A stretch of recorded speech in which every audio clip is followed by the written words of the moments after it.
Okay, so for whatever reason, um, I don't know what's going on with YouTube. When I was using it years ago, you used to be able to just leave links, and there was nothing to it. Now, apparently, if you want to leave a link on your channel, you need to identify yourself, like you need to use an actual ID, or you need to what is it? You need to submit a 30-minute video or I guess make more content or whatever. So what I'm going to do instead is I'm just going to make another video where I document the particular data that the articles that I'm referencing in regards to. So it's going to have to be a 5-part series. Thank you, YouTube. Because again, I'm not going to spend time figuring this out. I got other things to do, man. I don't care that much about QR codes and whatever shit. So this is the article that I was responding to. I obviously can't link this anymore, but what I'll do here is I'll make it so that if you want to, you can go and find it yourself. See, you can type it in right now. This is where you can locate it. It'll look something like this. This is what I'm responding to. This frankly speaking, garbage article right here that is not telling the truth, and in fact is, in my view, it's based on cherry picking very particular very particular women in particular types of leadership, while of course ignoring the rest. And here's the best part. Let me see if I can get to it. Okay, yeah, here we go. So here's another website with another article that does that has a data set or is using a data set that's much larger and actually uses data that's more recent, right? So this is a one long ass URL. You can see this is from Forbes.com. Let me see if I can. Yeah, so okay, there. So that's organized. So you can see what that is, right? Okay, I'm just going by it slowly so that if you want to type it in, you're more than welcome to. Or hell, you can just type in the title of the article, and that would do you just fine. So here's something, and remember, look, do you see how that's from? Sorry, it wasn't from 2023. It was from, gosh golly, what is up with this phone? This wasn't even from a few years ago. It's like a two something year old phone, and it's already malfunctioning. What? Okay. Yeah, that's my cue. It's time to get ready to go. Um, so you see that's March 8th. Now here's the actual data. Yeah, it not only portrays that tells a much better story about women political leaders. This right here is basically this one paragraph alone just it draws a completely different conclusion, or you would draw a completely different conclusion based on whether women are more warlike or aggressive. So look at that right there.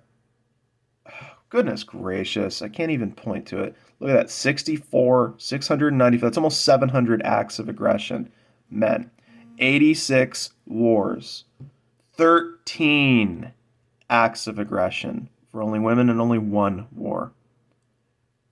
That's from 1875 to 2004.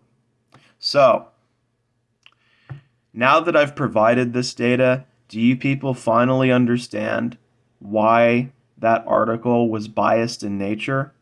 Because it's obvious that they weren't accounting for other variables, because if they did account for those variables, then why are we seeing such a strong difference here? Could it be that what we were looking at was really a problem with monarchies?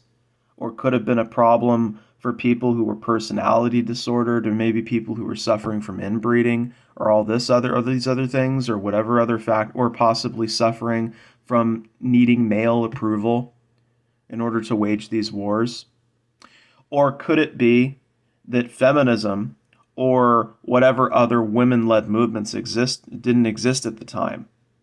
Because remember, men had the vast majority of control in those societies, and they had a say. So, a lot of the time, these women, they were conditioned by men, they were raised by men, they learned to think like men, They took their advice from men. Their lives revolved around the approval of men.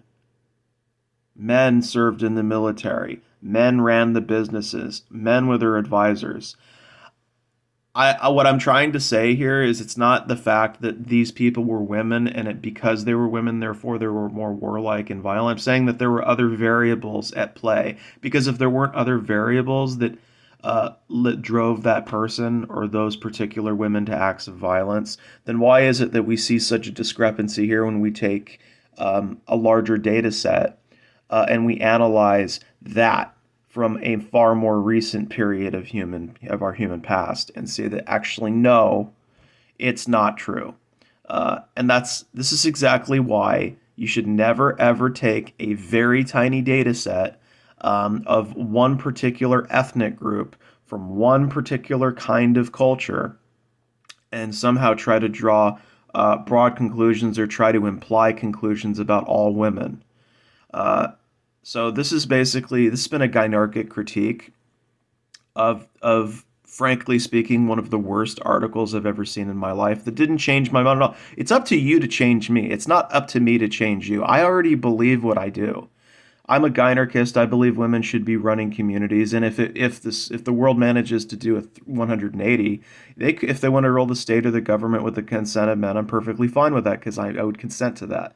Notice consent here. I'm a consensual Gynarchist. I'm not one of these people that wants to force that kind of society or societal model on people.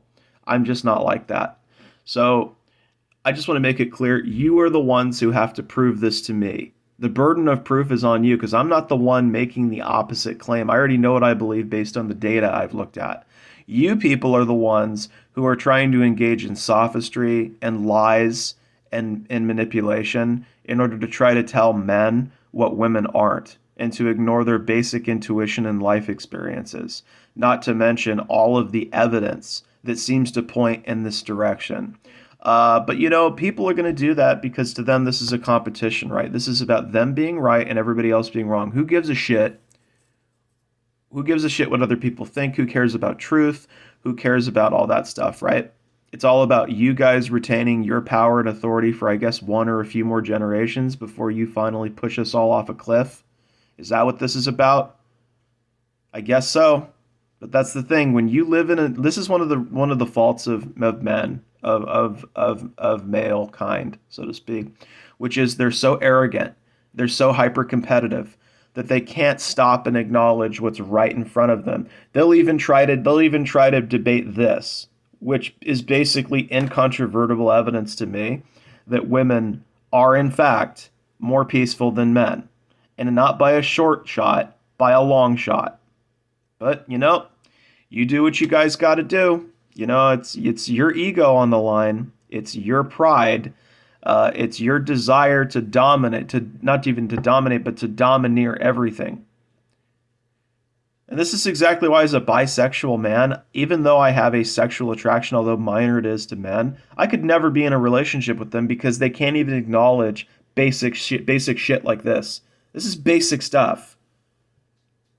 They'll find some way to suggest that, oh, no, actually, no, this isn't true at all, blah, blah, blah, blah, blah. Go ahead. It doesn't change my mind. It's not going to change the mind of anyone who bases anything on an empirical worldview or based on, basic analysis, basic common sense, basic statistical principles. So, hey, you go ahead. Go ahead and keep making these facile arguments. Keep trying to misinform the public because guess what?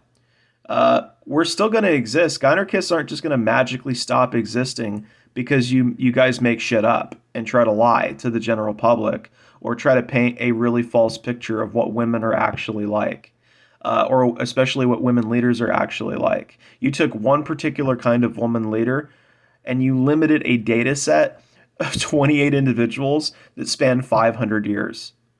Without examining all the other factors that can contribute to these horrible conflicts, without looking at the intergenerational context, none of the things that would be required for me to make an informed decision or a formed opinion about why these conflicts happen. Just, oh, the women's were more violent or warlike than the men's. That's all you guys wanted, and that's all you were looking for, and that's exactly why you conducted that bias test. That's why those people were conducting that study, probably.